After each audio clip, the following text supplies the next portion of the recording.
In today's video, we're going to be installing a Powershift servo winch into the Element RC Enduro kit. Perfect.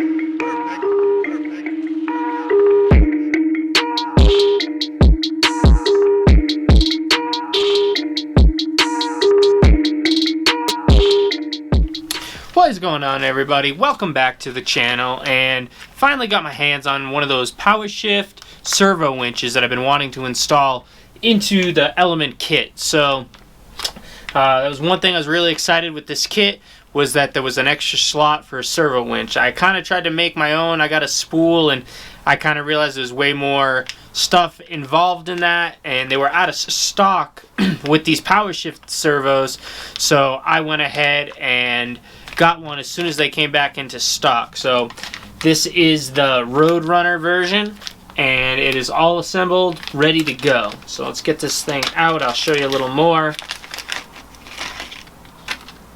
So this is the controller, and this is just going to plug into my receiver, and I can control it from my radio, and then we just need to tap in for some power. So I'm going to have to do some soldering, but other than that, it's just all plug and play, so we should be good to go.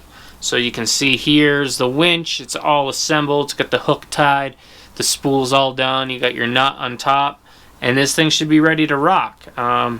So we're going to go ahead. We're going to install this and do a little testing and see what it can do.